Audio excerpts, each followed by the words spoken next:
संपूर्ण ब्रज साक्षात राधा कृष्ण का प्रकट स्वरूप है। उसमें गिरिराज जी ब्रजमंडल का हृदय है, साक्षात श्री कृष्ण है। और उसमें भी यह चंद्र सरोवर सारस्वत कल्प की लीला के अनुसार भगवान श्री कृष्ण की महारास स्थली, पुष्टि मार्ग के जहाज, उद्धव जी के अवतार, महाकवि सूरदास जी ने 73 वर्ष रहकर यहाँ अपने श्याम को रिझाया है। 1.25 लाख पदों की रचना, ऐसा कहा जाता है कि इसी स्थान पर बैठकर उन्होंने की। बल्लभकुल का भी यह एक महान तीर्थ है और इस महान तीर्थ को जागृत करने का श्रेय 2 महापुरुषों को है। एक पूज्य बाबा श्री ठाकुरदास जी महाराज, पंडित जी महाराज की आज्ञा से वे यहाँ आकर विराजे।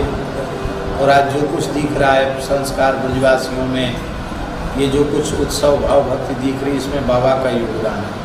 बाबा यहाँ विराजे, बाबा ब्रजवासियों से प्रेम करते हो, ब्रजवासी बाबा से प्रेम करते।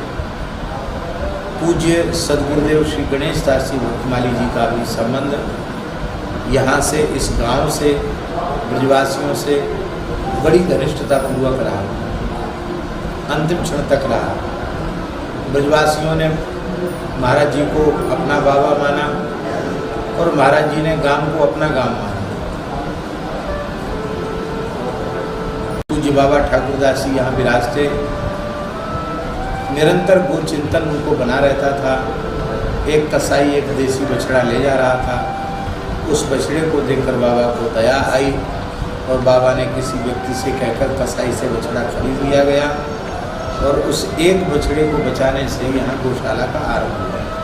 फिर पूज्य गुरुदेव श्री गणेश दास जी भक्तमाली जी महाराज की अध्यक्षता में एक समिति का गठन हुआ और यहाँ गौशाला विधिवत आरंभ हुई। अपने समय की सबसे पुरानी गौशाला ये है। इस गौशाला से अनेक गौशालाओं का जन्म हुआ। आज तक इस गौशाला के माध्यम से सैकड़ों ब्रजवासियों के घरों में गोपालन आरंभ हुआ और हजारों की संख्या में गोवंश के प्राण बचाए गए।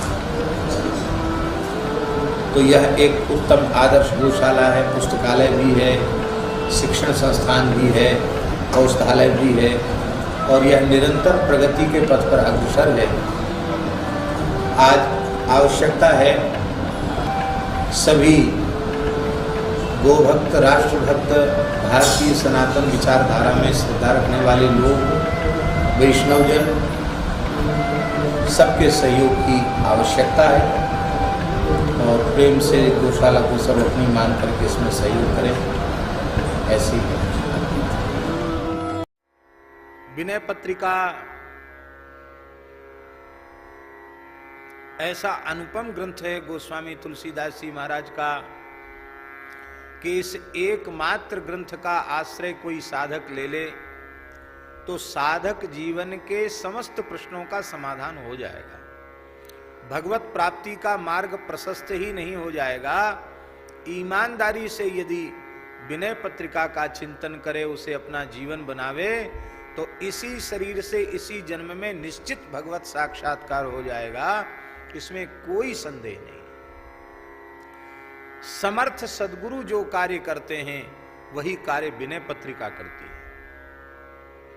जैसे अष्टादश पुराणों का सार सर्वस्व फलरूप श्रीमद् भागवत है और भागवत को लिखने के बाद भगवान व्यास पूर्ण संतुष्ट हुए। फिर और कुछ जीवों के कल्याण के लिए लिखने की आवश्यकता नहीं है, अब हमारा प्रयोजन पूर्ण हो गया, ऐसा भगवान व्यास जी ने समझा। ठीक इसी प्रकार से भगवान की प्रेरणा से कलिमल ग्रसित जीवों के ऊपर अत्यंत अनुग्रह करके कलियुग के दोषों से बचने के उपाय के रूप में जीव का परम कल्याण हो जाए, इसी जन्म में भगवत प्राप्ति हो जाए, साधक के अंतःकरण का ज्ञान, वैराग्य, भक्ति तीनों सुदृढ़ हो जाएं, परम परम प्रेम उसे प्राप्त हो जाए, वह कृतकृत्य हो जाए, कृतार्थ हो जाए, इसी प्रयोजन के लिए मानव गोस्वामी जी ने अपनी अंतिम कृति के रूप में इसको प्रकट किया। इसको YouTube पर प्रचारित भी किया जा रहा है, इस प्रसारण भी इसका किया जा रहा है। उसको जो भी देखेंगे उन्हें घर बैठे नित्य सत्संग प्राप्त हो जाएगा। और हम ऐसा अनुभव करते हैं कि उन्हें यह नहीं लगेगा, जितनी देर वे सुनेंगे उनको नहीं लगेगा कि हम वृंदावन से दूर हैं। आप अपने घर में बैठकर यह अनुभव करेंगे कि हम संतों के गुरुजनों, उसमें कोई दोष वाली बात नहीं है। पर सच्ची बात यह है कि जो कुछ हरि गुरु संत गौ ब्राह्मण ब्रजवासी इनकी सेवा में अर्पित किया जाए, वह इतना गुप्त रूप से किया जाए कि सेव्य के निकट हमारी सेवा भी पहुंच जाए और उसकी लोगों को जानकारी न हो, तो उसकी महिमा ज्यादा है। क्योंकि यश हो गया, कीर्ति हो गई, तो कुछ उसका पुण्य कमजोर पड़ जाता है, कम हो जाता पुण्य। पर परंपरा है, प्रक्रिया ऐसी है, वैसे ही चलता है। तो राम जी के चरणों में सब अपनी अपनी भेंट अर्पित कर रहे थे और लोग देख भी रहे थे, अरे इन्होंने ये भेंट की, इंद्र ने ये भेंट की, कुबेर जी ने ये भेंट किया, वरुण देवता ने ये भेंट किया, यमराज ने ये भेंट किया, सब देख भी रहे थे। ब्रह्मा जी ने ये भेंट किया।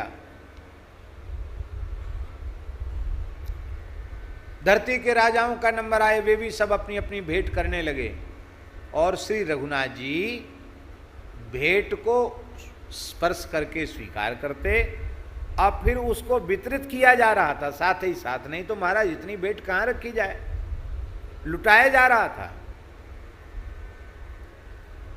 उस भेंट में विभीषण जी की भेंट सबसे पीछे आई। क्यों? विभीषण जी मन में सोच रहे थे कि इतनी भीड़ भाड़ में हम भेंट धरेंगे तो पतो पड़ेगी कि नहीं पड़ेगी, हमने कहा भेंट करी। तो जब सब शांत हो जाए, भीड़ भाड़ खत्म हो जाए, तो आखिरी में अति विशिष्ट भेंट मैं अर्पित करूंगा, ये भाव उनका था। तो सबकी भेंट आने के बाद विभीषण जी उठे और सब लोग बार बार विभीषण जी को देख भी रहे थे कि अरे जिनको भगवान ने लंकेश बना दिया है, वो विभीषण जी चुपचाप बैठे हैं। लोग देख भी रहे थे कि ये उठते क्यों नहीं है, ये राम जी को कुछ भेंट क्यों नहीं करते हैं। लोगों की बार बार नजर भी उन पर पड़ रही थी, पर विभीषण जी अपने शांत भाव से वहां बैठे थे। जब सबका भेंट अर्पित करने का कार्य पूर्ण हुआ तो विभीषण जी उठ के खड़े हुए और एक दिव्य मणियों की माला श्री रघुनाथ जी के कंठ में उन्होंने अर्पित की। वो मणियों की माला कैसी थी उसके बारे में सुन लीजिए। दशग्रीव रावण ने जब त्रिलोक विजय किया, तीनों लोकों पर विजय उसने जब प्राप्त की, स्वर्गादि लोक, नीचे के पाताल आदि लोक, तो जहां उसको जिस लोक में सबसे श्रेष्ठ मणि सुनने में आई, उस मणि को वहां से छीन लाया।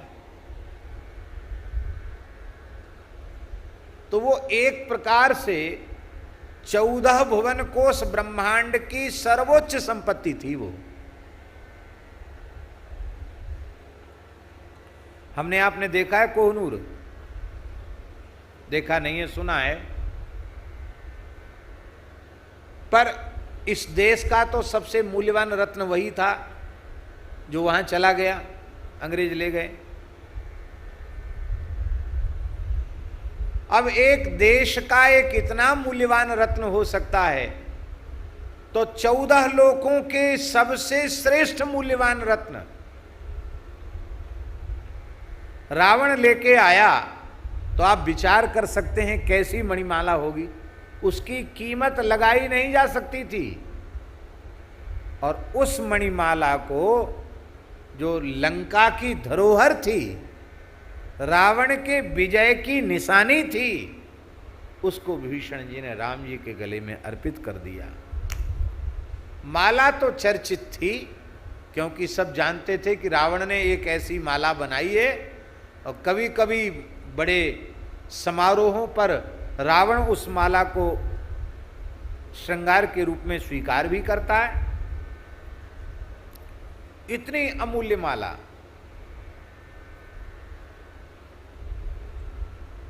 तो उस माला को विभीषण जी महाराज उन्होंने रघुनाथ जी के गले में डाल दिया।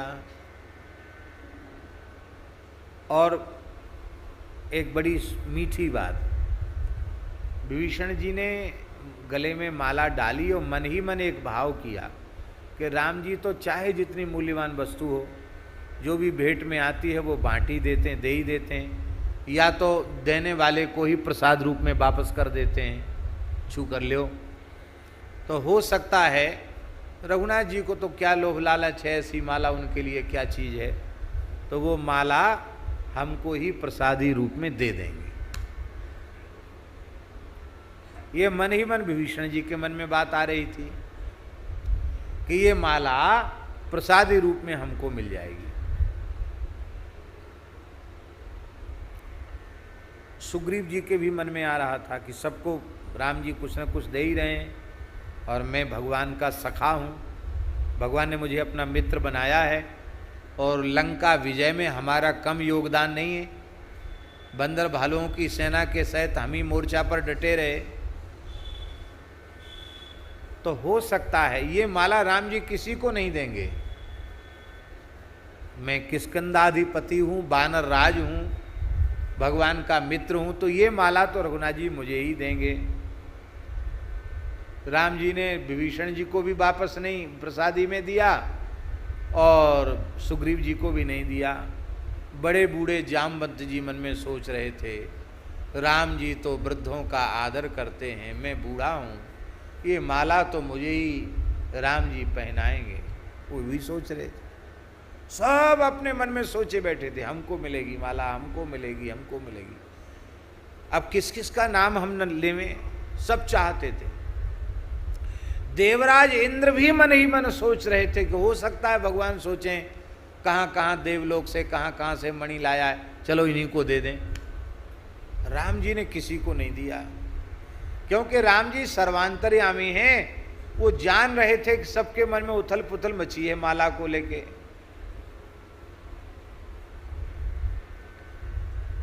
अब पूरी सभा में सन्नाटा छाया हुआ है,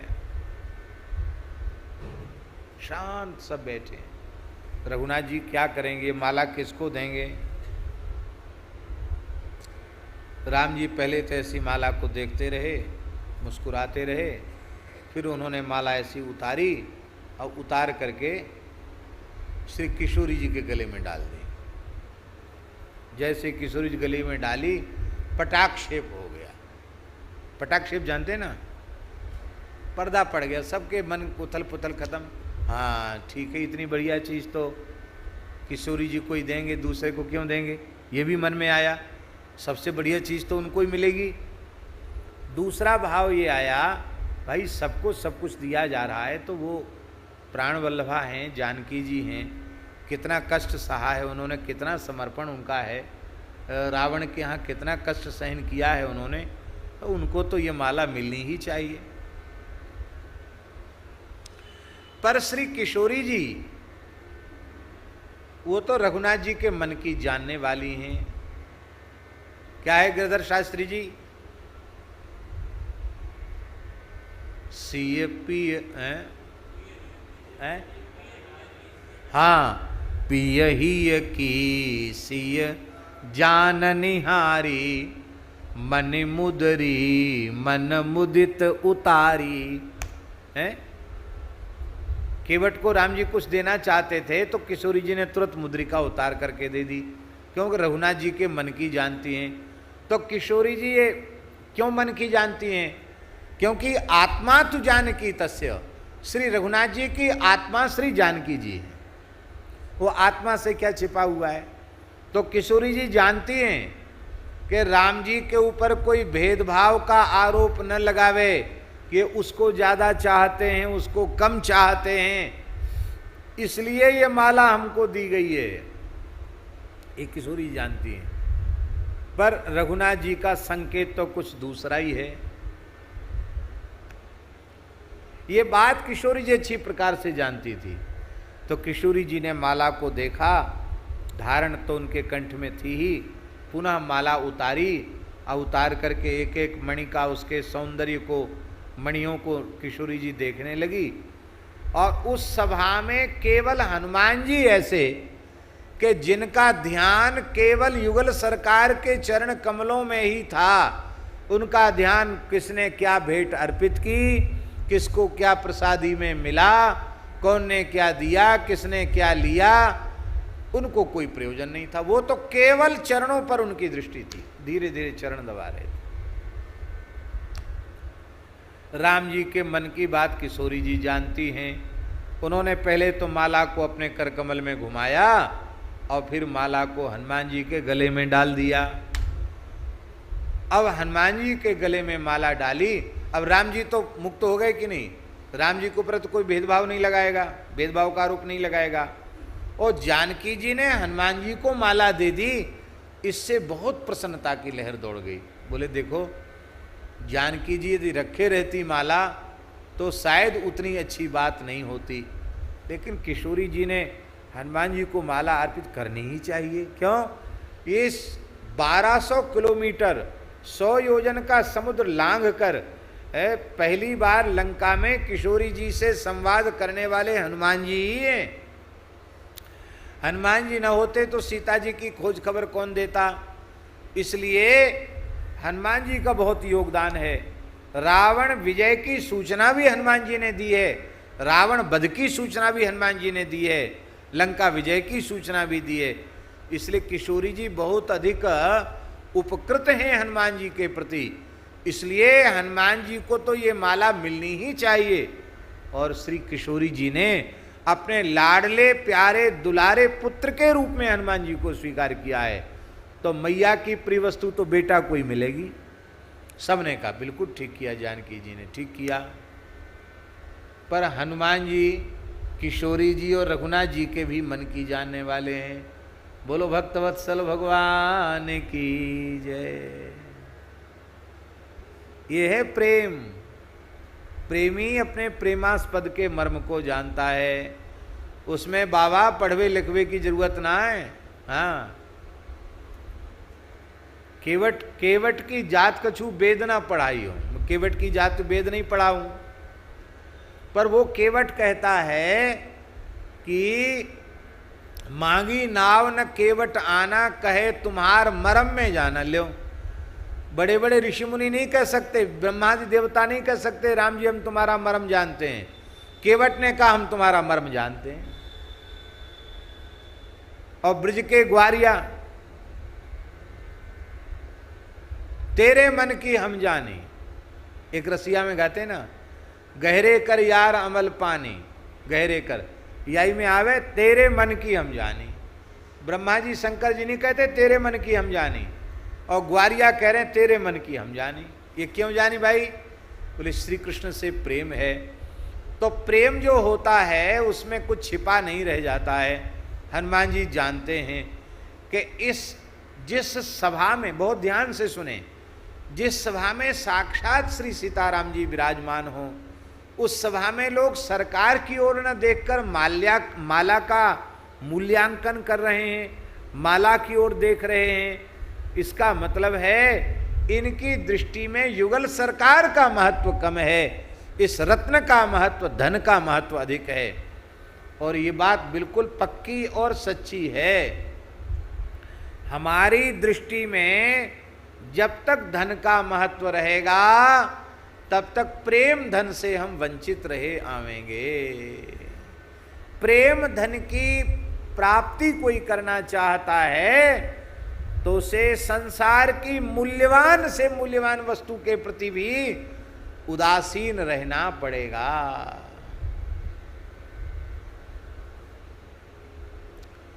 चलो और खुलकर बोल देते हैं। धन के प्रति और धनी मानियों के प्रति जब तक महत्व बुद्धि है तब तक विशुद्ध परमार्थ से साधक वंचित रहेगा।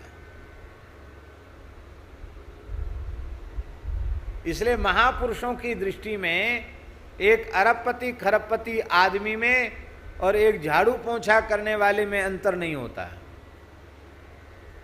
वो सबको समान रूप से मुस्कुरा कर देखते हैं, सबके ऊपर कृपा करते हैं, सबका अनुग्रह, सबके ऊपर समान दया करते हैं। और हमने तो ये अनुभव किया है अपने पूज्य गुरुदेव भक्तमाली जी से कि बड़े से बड़े लोगों पर तो उनकी कृपा नहीं होती और सामान्य लोगों पर कृपा हो जाती है। हमने देखा प्रत्यक्ष। एक केवट जाति का व्यक्ति, ढीमर, ढीमर जानते हैं ना, केवट मलाह, वो मंदिर में सेवा करता था। तो उसने आकर महाराज जी को कहा, झाड़ू पोंछा और बर्तन मांजना, पानी भरने की सेवा। उसने महाराज जी को कहा, महाराज मैं पढ़ो लिखो नहीं, मैं पढ़ा लिखा नहीं हूँ, पर आपकी दीक्षा लेना चाहता हूँ। महाराज बोले बहुत, क्यों दीक्षा लेना चाहता हूँ? बोले मैं, और उसने अपने भोलेपन से कहा कि हमने बहुत दिन हो गए, हमने मछलियाँ मारना छोड़ दिया, मैंने मछली मारना बंद कर दिया, न मैं मछली खाता हूँ न मछली मारता हूँ। महाराज मैंने मछलियाँ मारना बंद कर दो और हम तो मंदिर में झाड़ू लगाऊ, और आप हमें लायक समझो तो हमें दीक्षा दे दो।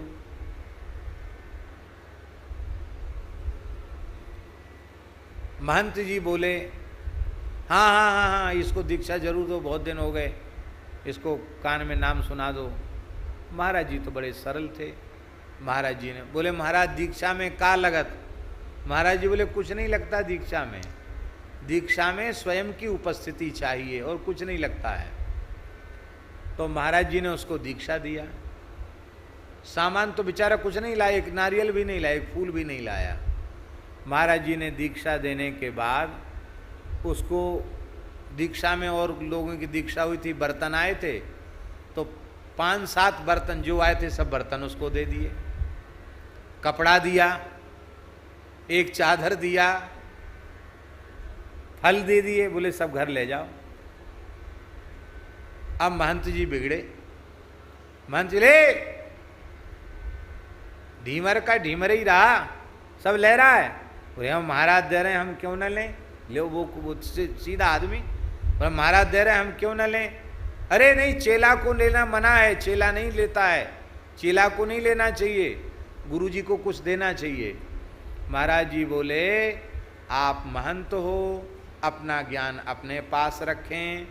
हमारी दीक्षा की विधि ये है कि चेला से कुछ लिया नहीं जाता है, चेला को कुछ दिया जाता है।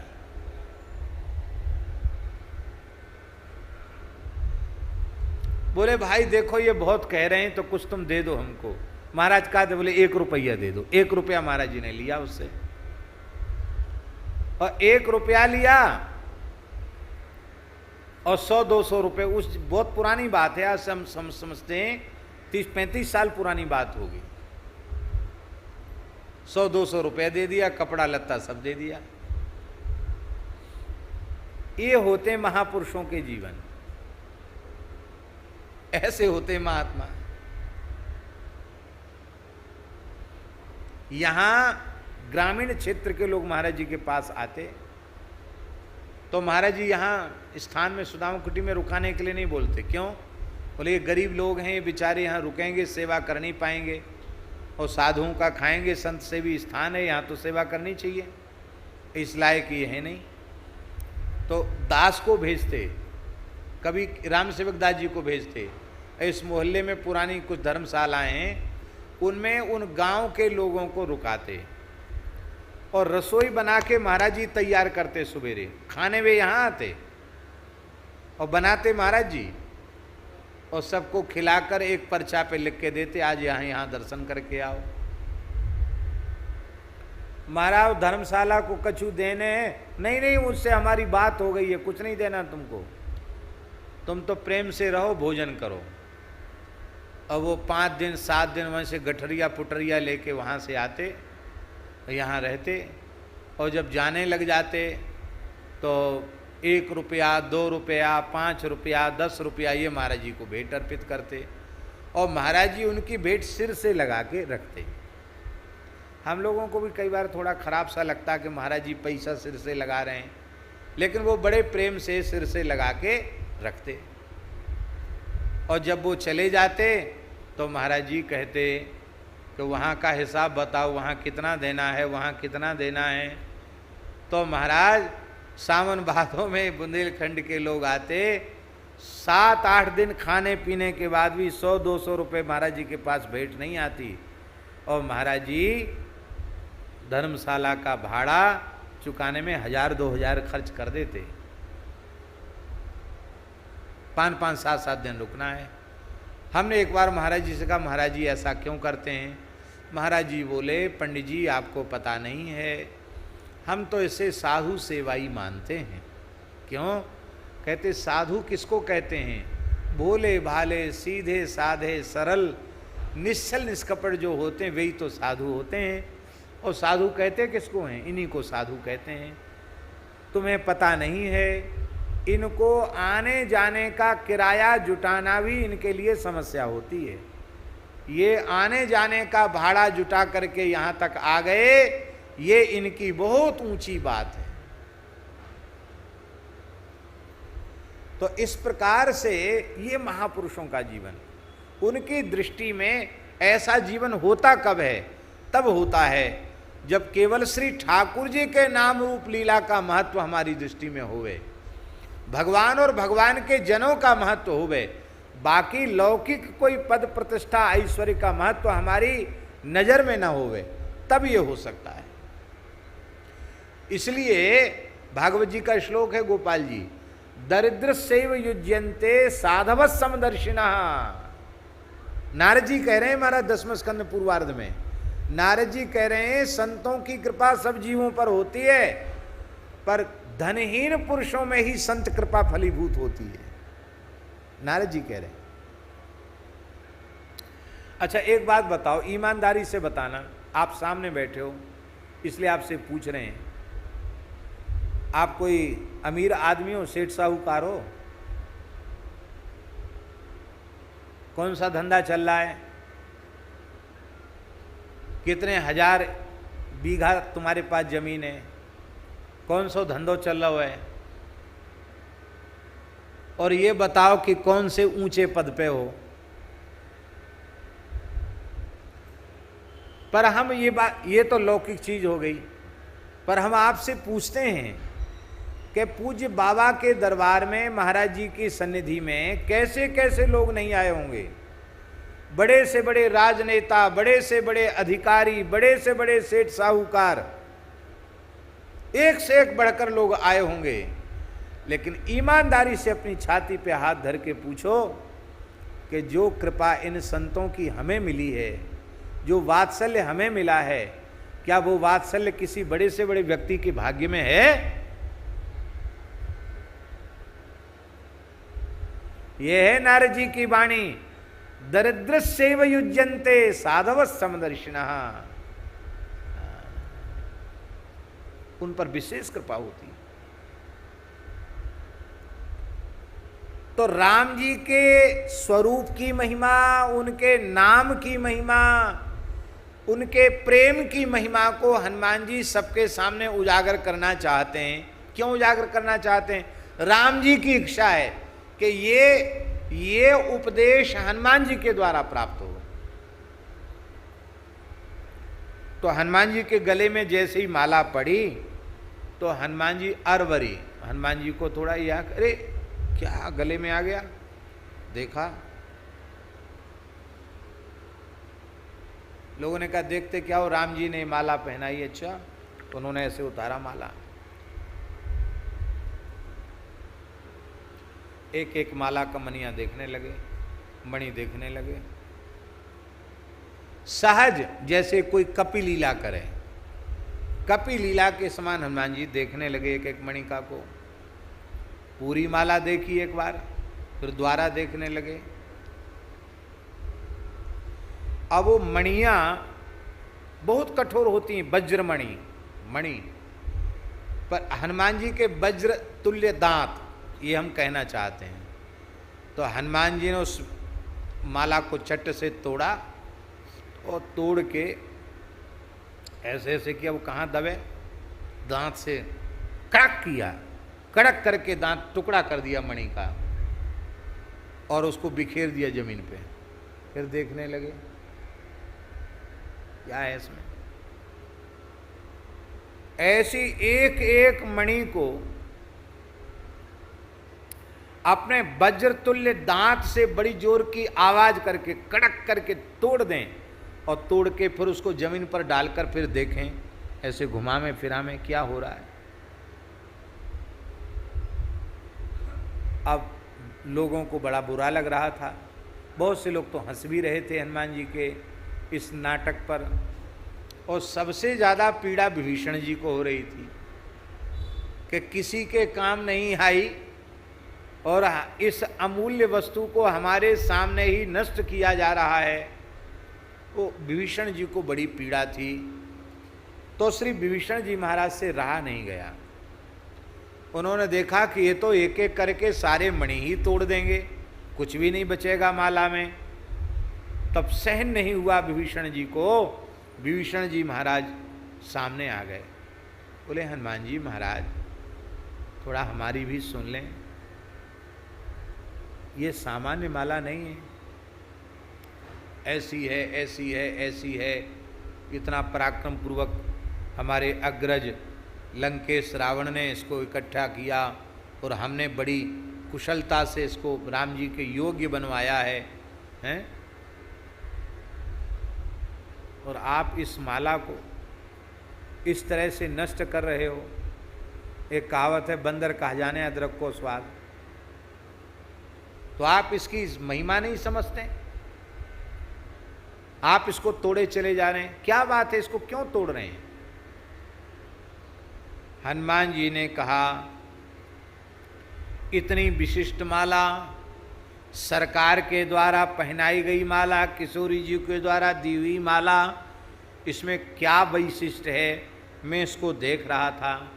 मैं देख रहा था कि इसमें रघुनाथ जी का नाम है कि नहीं, इसमें उनका स्वरूप है कि नहीं, पर इसमें न तो श्री सीताराम जी का नाम दिखाई पड़ रहा है, ना ही उनका युगल सरकार का मंगलमय स्वरूप दिखाई पड़ रहा है।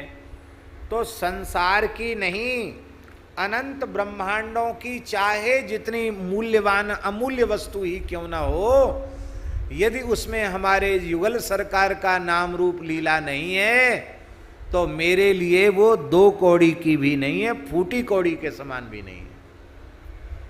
तो तोड़ क्यों रहे हो? बोले तोड़ हम इसलिए रहे हैं कि शायद बाहर से न दिखाई भीतर हो, पर तोड़ने से भीतर भी नहीं कुछ समझ में आता। इसलिए जिस चीज में राम नाम नहीं है, युगल सरकार की झांकी नहीं, उसको तो तोड़ ही देना चाहिए। उसका क्या मतलब उस चीज का?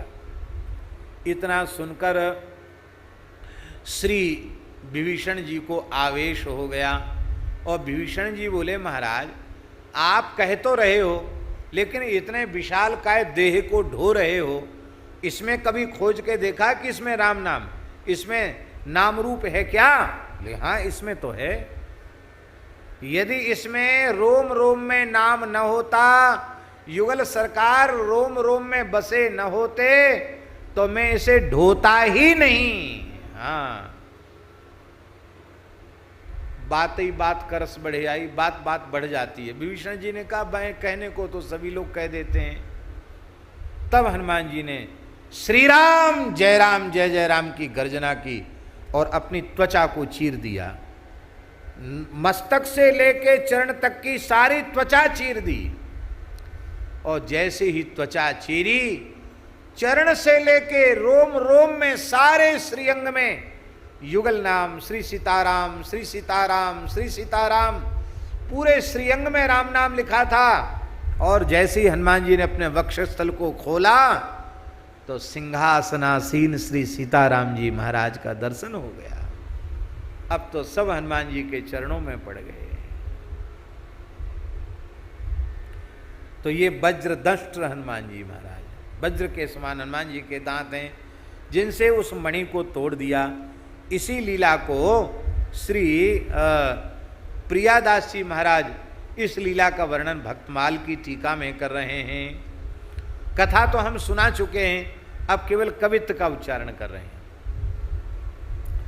रतन अपार क्षीर सागर उधार किए, रतन अपार क्षीर सागर उधार किए, लिए हित चाय के बनाए माला करिए, लिए हित चाय के बनाए माला करिए। ये समुद्र मंथन से जो रत्न प्रकट हुए थे ना, दुर्लभ रत्न, उन सबको रावण छीन लाया था और उन रत्नों को इकट्ठा करके विभीषण जी ने माला बनाई। सब सुख साज रघुनाथ महाराज जू को, सब सुख साज रघुनाथ महाराज जू को, भक्ति सो विभीषण जू आनी भेंट धरी है, भक्ति सो विभीषण जू आनी भेंट धरी है।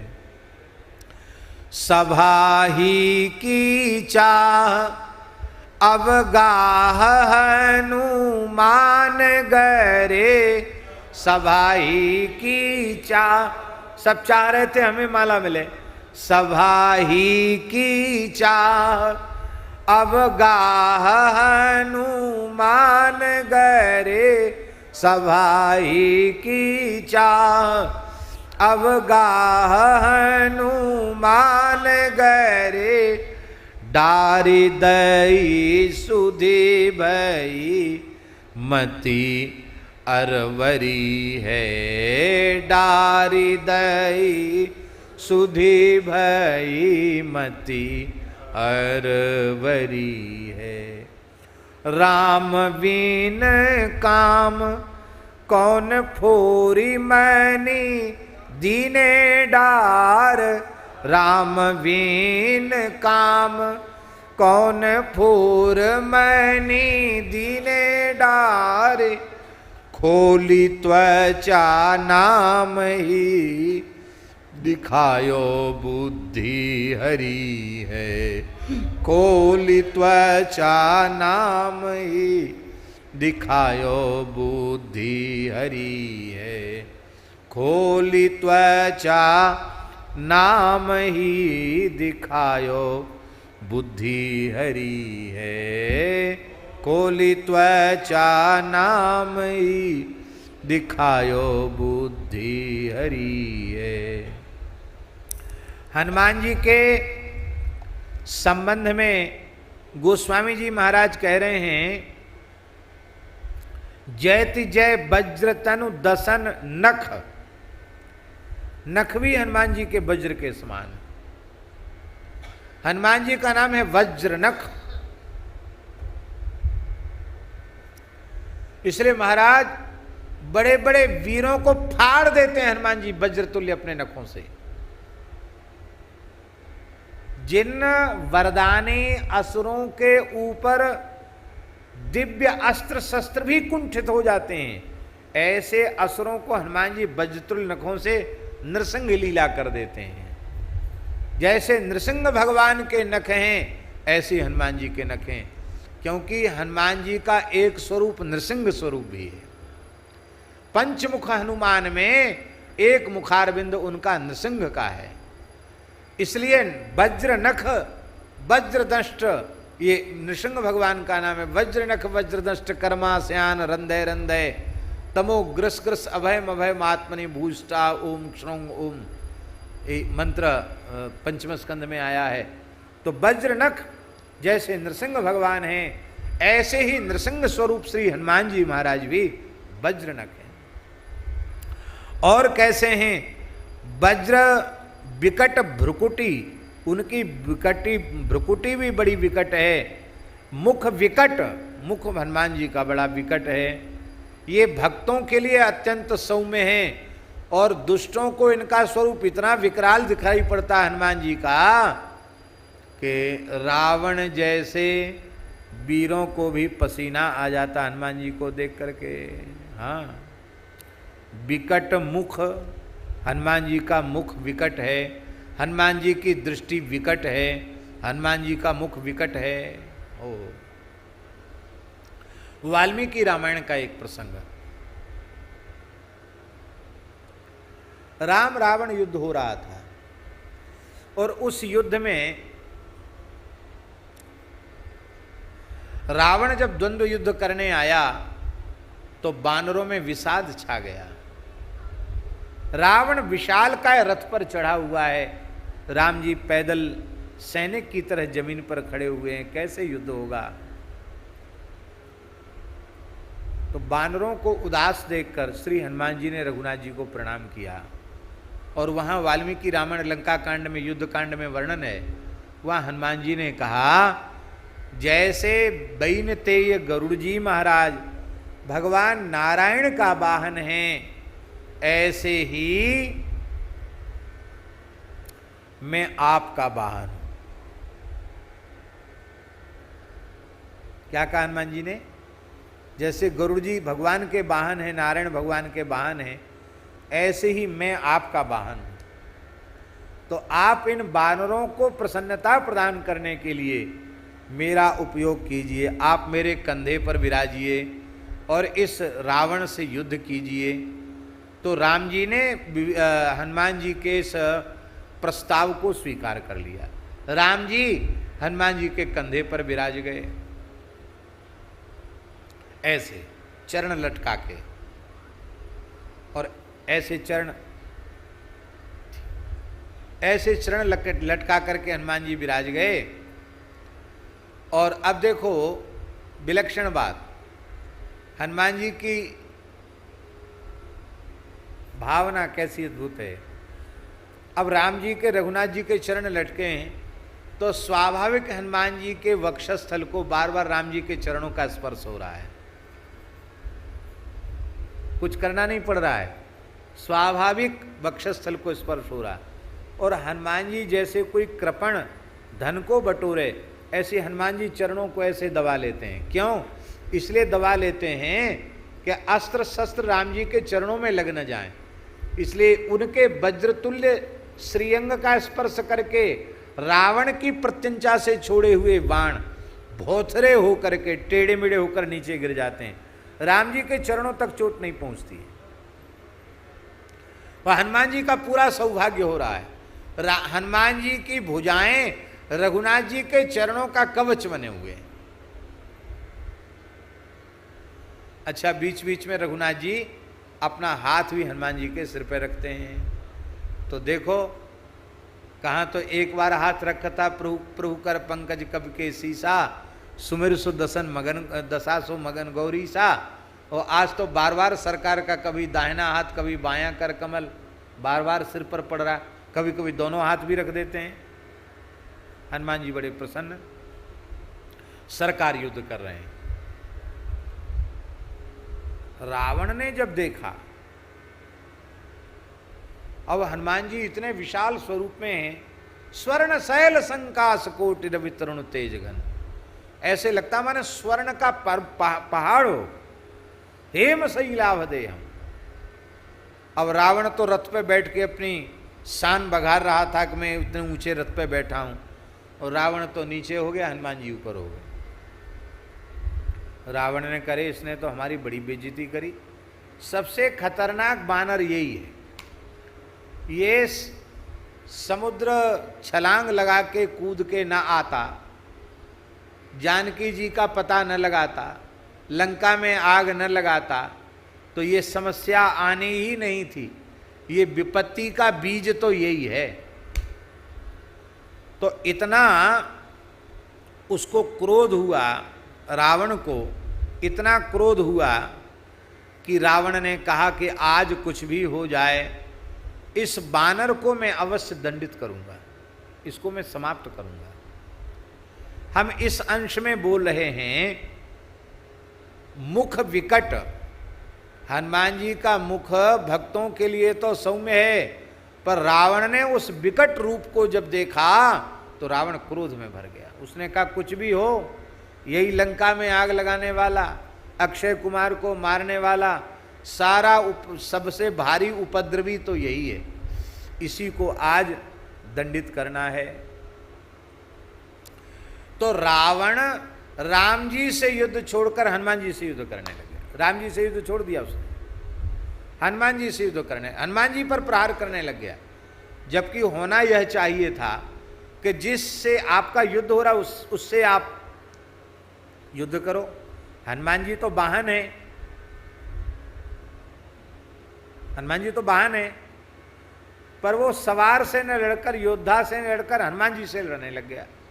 हनुमान जी अपने कौशल से उसके अस्त्र शस्त्रों को बचा रहे हैं। ऐसे हो जाते, ऐसे हो जाते हैं।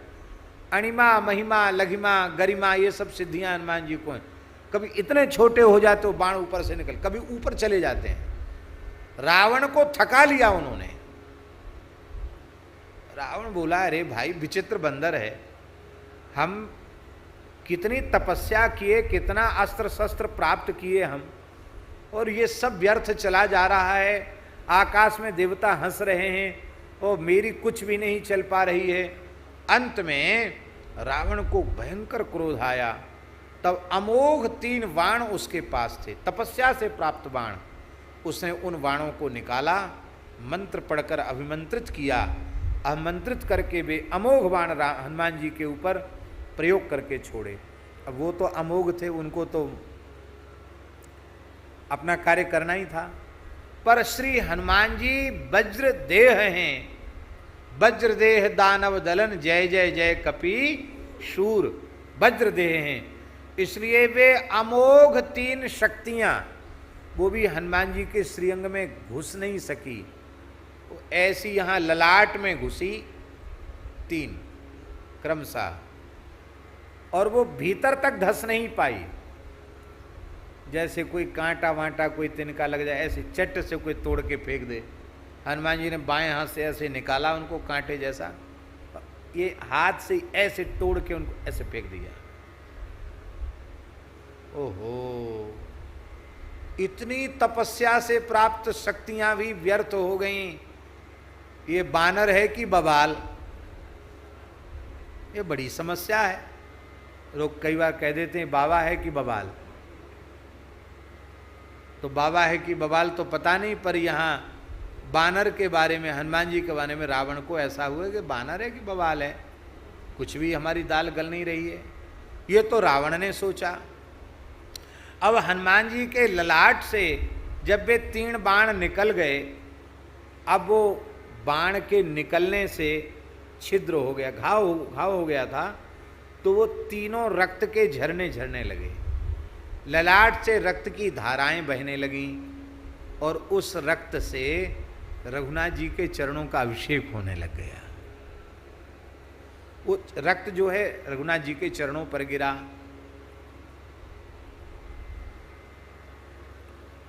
लोग कहते हैं कि तुम चिंता ही मत करो, हम तुम्हारे हैं ना प्रेमी नेमी।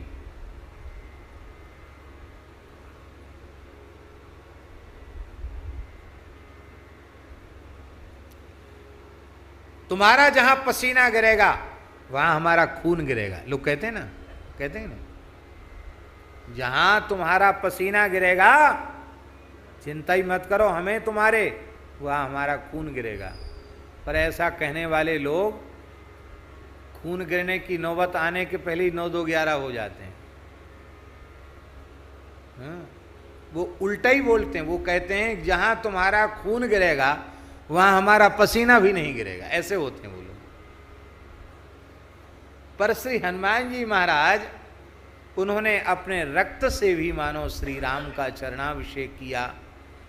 पर जैसे ही रक्त का स्पर्श हुआ, हनुमान जी के ललाट से रक्त बहते हुए देखकर रघुनाथ जी ने अपना अमृतस्रावी करकमल, जिस करकमल से अमृत झरता रहता है, ऐसा करकमल जिससे सुग्रीव को छुआ था तो सुग्रीव की सारी पीड़ा चली गई, ऐसे उस करकमल से हनुमान जी के मस्तक पर जैसे रघुनाथ जी ने अपना दाहिना करकमल फिराया, महाराज जी घाव भी नहीं रहा, घाव का चिन्ह भी नहीं रहा। हनुमान जी तत्काल नीरुज हो गए। लेकिन राम जी ने कहा, ये तो हनुमान जी को दंड देना चाहता, अब मैं इसको दंड दूंगा। बड़ा बढ़िया प्रकरण है युद्धकांड में वाल्मीकि रामायण में, उस ग्रंथ से उस प्रकरण को देखना चाहिए, इतना अद्भुत प्रकरण है। अब राम जी ने क्रोध किया, महाराज जी क्रोध करके राम जी ने इतना प्रचंड क्रोध किया, राम जी ने, कि रावण के रथ को नष्ट किया, घोड़ों को नष्ट किया, सारथी को नष्ट किया, पार्श्व रक्षक अंगरक्षकों को नष्ट किया, पूरी सेना को नष्ट किया। जो रावण थोड़ी देर पहले इतने ठाट वाट से था, उसको जमीन पर खड़ा कर दिया, मैदान में खड़ा है रावण। जो दिव्य अस्त्र शस्त्र उठाता है, उठाने के पहले ही रघुनाथ जी तिल तिल करके उसको काट देते हैं।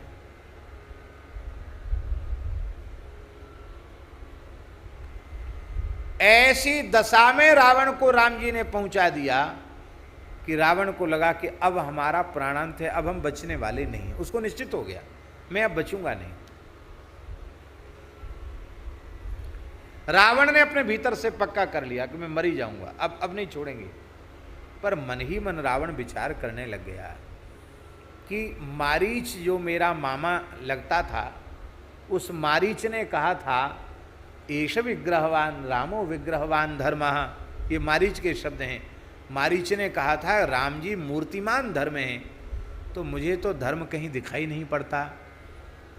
मेरा कवच छिन्न भिन्न हो गया, मेरे अस्त्र शस्त्र समाप्त हो गए, मेरे धनुष की प्रत्यंचा टूट गई, तर्कस समाप्त हो गया, मैं निहत्था हो गया, मेरा कोई सहयोगी भी नहीं बचा, और मुझ निहत्थे के ऊपर राम जी प्रहार करते चले जा रहे हैं।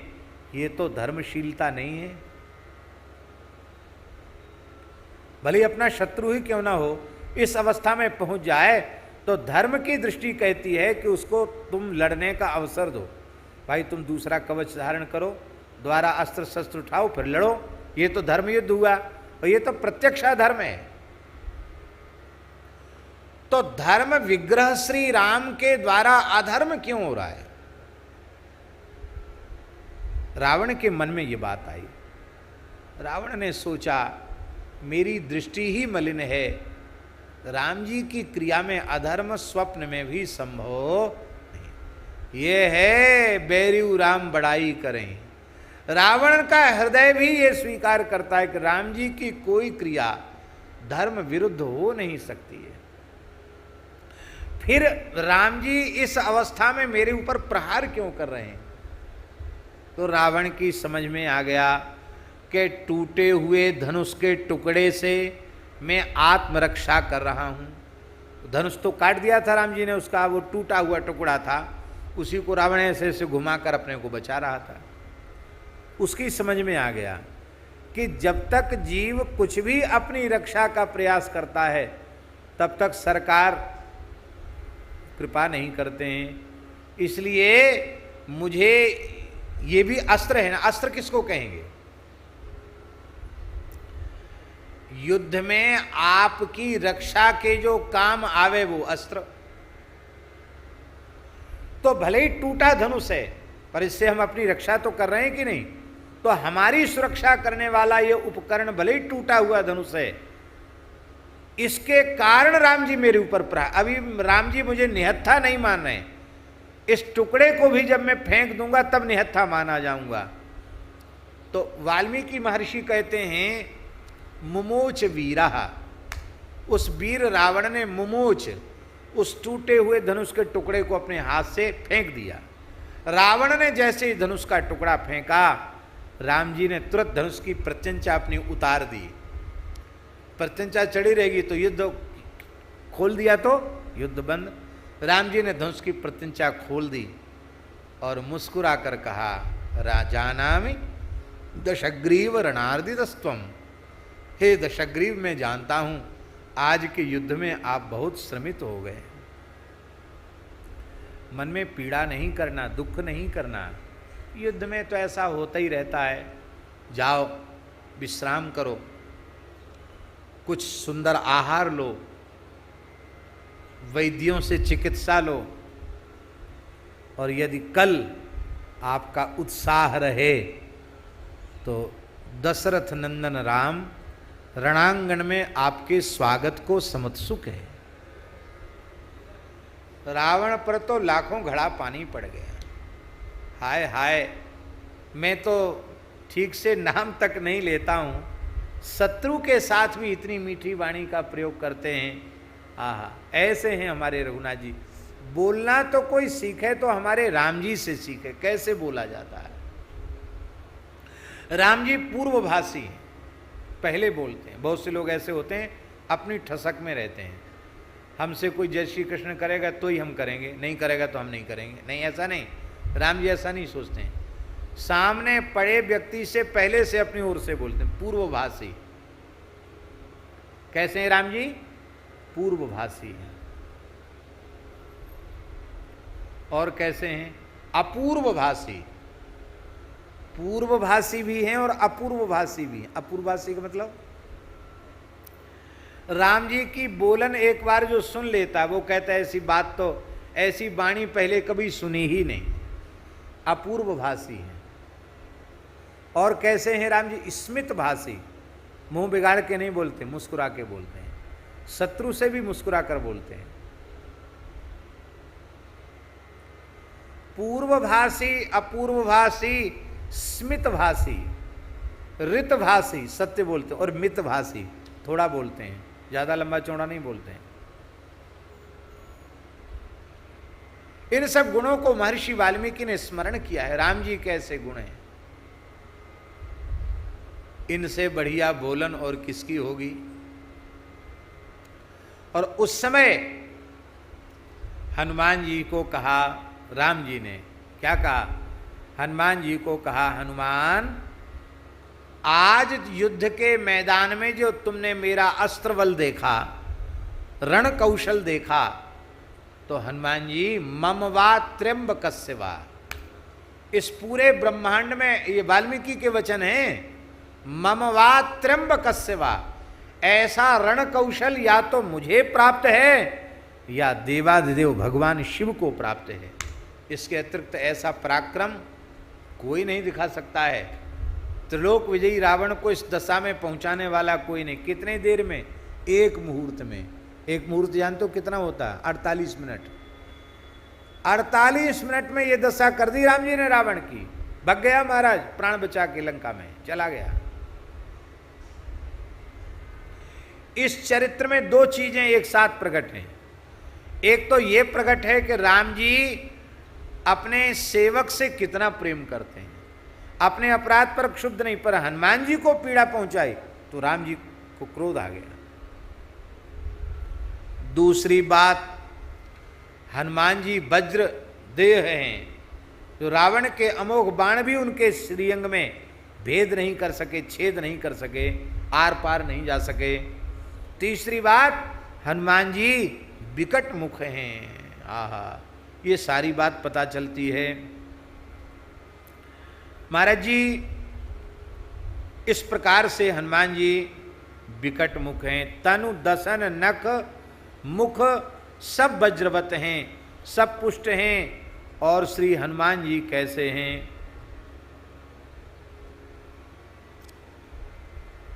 पद्म पुराण के पाताल खंड में युद्ध के समय एक संकेत मिलता है। एक उग्र दंष्ट्र नाम का एक असुर था। क्या नाम था उसका? उग्र दंष्ट्र। बरदानी था।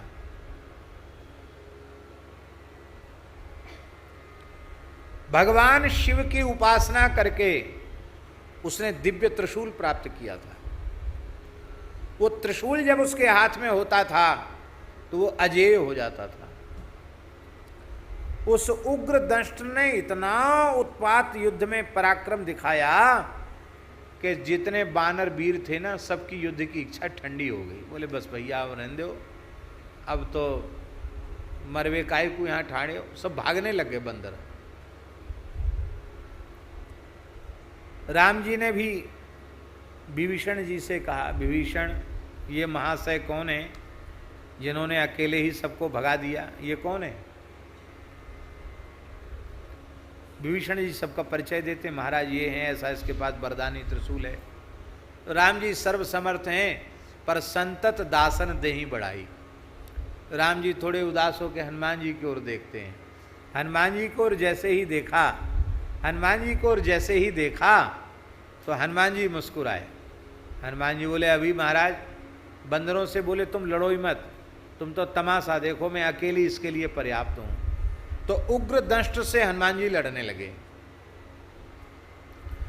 अंत में उग्र दृष्ट ने देखा कि इनसे हमारा बस चलेगा नहीं, इन पर हमारा प्रभाव स्थापित नहीं हो सकता, ये तो अजेय महावीर हैं, नाम ही इनका महावीर है।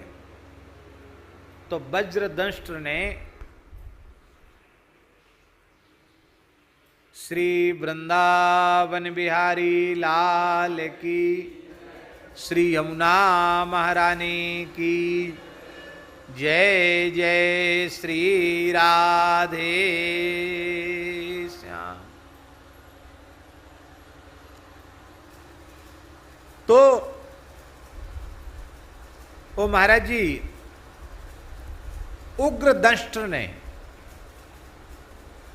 अपना जो वरदानी त्रिशूल था, उस त्रिशूल को हनुमान जी पर चला दिया। आकाश में देवता ऋषि मुनि सब हाहाकार करने लगे कि अब हनुमान जी की जीवन लीला समाप्त हो जाएगी। पर हनुमान जी तो साक्षात शिव जी हैं, शिव जी पर शिव जी का अस्त्र क्या काम कर चलेगा। ध्यान में ही बात। आप कहेंगे शंकर जी का वरदान झूठा हो गया, झूठा कहाँ हुआ। अरे शंकर जी का त्रिशूल सब पर चलता, शंकर जी का त्रिशूल शंकर जी पर चलेगा। कहते गुरु की विद्या, हमारे रास बिहारी ठाकुर जी कहते गोपी से, अरे गोपी गुरु की विद्या गुरु पे चलावेगी, तो गुरु की विद्या गुरु पे ना चले, ये शंकर जी का दिया हुआ शंकर जी पर कैसे चलेगा। तो हनुमान जी ने क्या किया महाराज जी, उस विशाल पद्म पुराण में बड़ी विचित्र घटना है।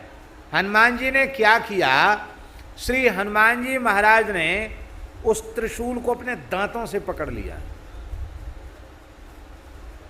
विचित्र बात है।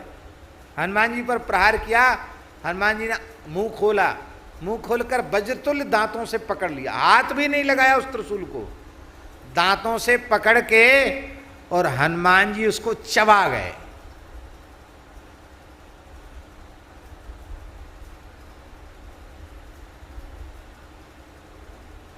लोगों के रोंगटे खड़े हो गए। और महाराज जी उस उग्र दंष्ट्र को हनुमान जी ने एक तमाचा जड़ा, भगवान जाने कैसा तमाचा था, एक तमाचे में फूट जैसा फट गया महाराज, पूरा उसका सिर फट गया और उसका प्राणांत हो गया। बोलो श्री हनुमान जी महाराज की। ये हैं हनुमान जी। इसलिए वाल्मीकि रामायण में रघुनाथ जी ने कहा, ऐसा पराक्रम न कालस्य न शक्रस्य न विष्णोर वित्तपस्य च कर्माणि तानि श्रूयन्ते यान युद्धे हनुमता।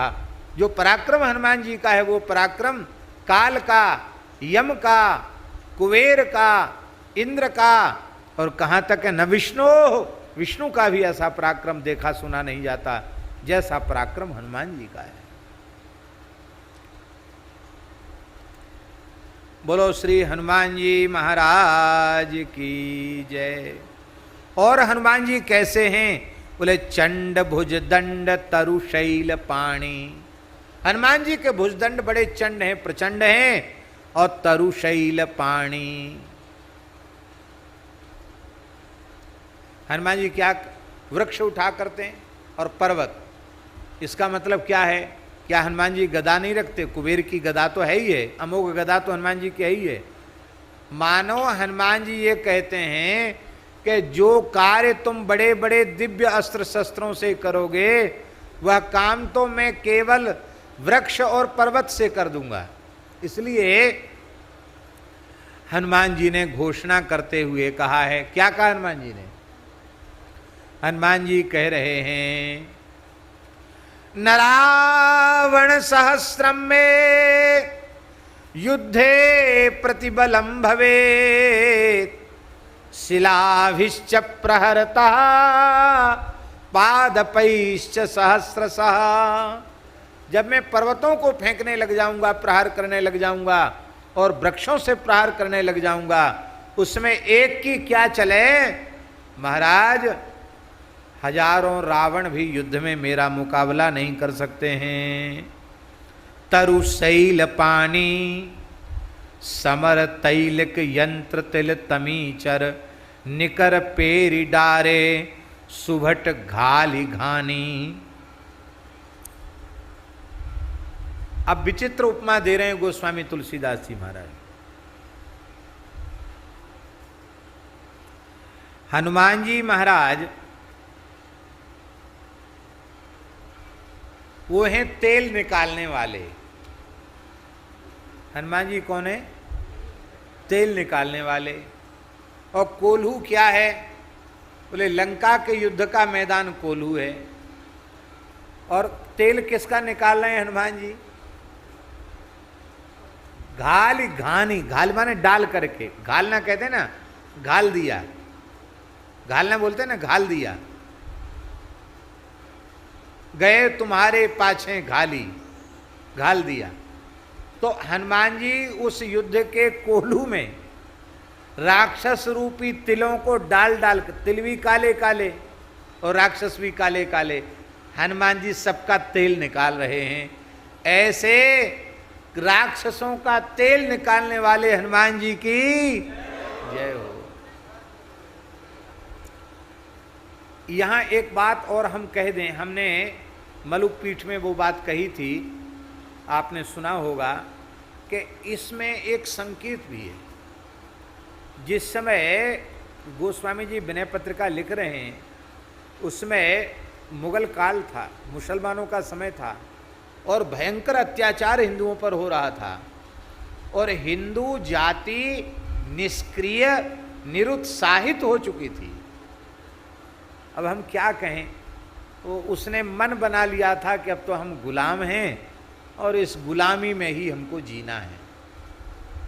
पर गोस्वामी तुलसीदास जी महाराज ये चाहते थे कि इन मरे हुए हिंदुओं के हृदय फिर से जीवित होवें, ये निष्प्राण हुए हिंदू प्राणवान बने, जागरूक बने, चैतन्य होवें और ये इन दुष्टों का मुकाबला करें। कैसे करेंगे? बोले एक ही उपाय है कि संपूर्ण भारतवर्ष श्री हनुमद उपासना में प्रवृत्त हो जाए, हनुमान जी की उपासना में लग जाए, तो वो बल, वो वीर्य, वो पुरुषार्थ उनमें आ जाएगा। मानो गोस्वामी जी कह रहे हैं तुम हनुमान जी का आश्रय तो लो, भजन तो करो, समय के प्रवाह में मत बहो। हनुमान जी तो असुरों का तेल निकालने वाले हैं।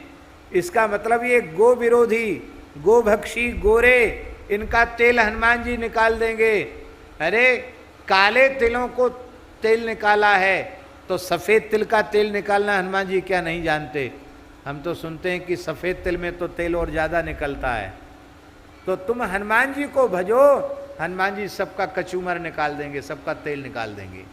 तो हनुमद उपासना का संकेत भी गोस्वामी तुलसीदास जी महाराज कर रहे हैं। बोलो श्री हनुमान जी महाराज की जय। तो कोल्हू में अब तेल निकला। तेल निकालना क्या है? तेल निकालना क्या है?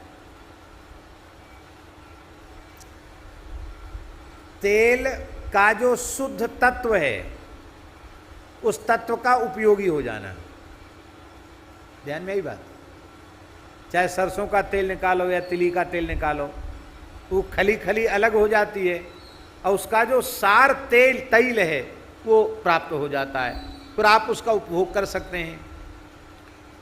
तो ये असुर ठाकुर जी के भोग्य नहीं बन सकते थे, पर श्री हनुमान जी महाराज ने इनका तेल निकाल दिया, अर्थात इनके जीवात्मा को शुद्ध करके श्री रघुनाथ जी का भोग्य बना दिया। तेल उपभोग की वस्तु हो जाती है नहीं। और खली, खली क्या है?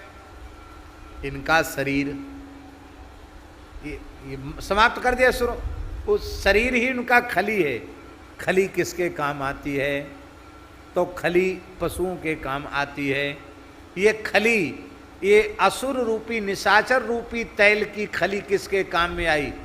तेल तो रघुनाथ जी के चरणों में अर्पित हो गया, अर्थात जीवात्मा को तो परमात्मा से मिला दिया, और उनकी देहरूप जो खली थी उनको गीध, सियार, कौआ इनको आहार दे करके, माने जो जीवन भर इनको खाया था ना, इन्होंने इन्हीं को सबको खाया, उन्हीं को उनके शरीर का भंडारा करके राम जी ने मानो कहा भैया जिनको खाए है उनको ही अपना देह अर्पित करके तुम भी प्रायश्चित्त कर लो।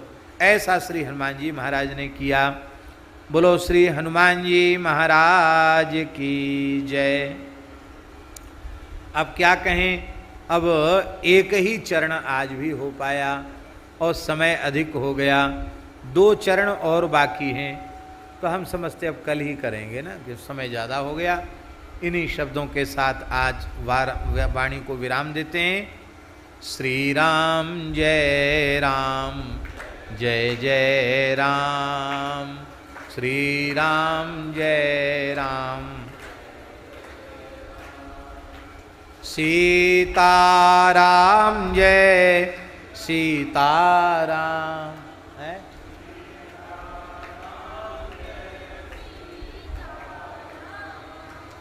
राधे कथा, हाँ दिन में ही रहेगा, कथा तो शाम को होगा, तो पाठ भी रहेगा, यहीं करेंगे। वहाँ भी हो सकती कथा।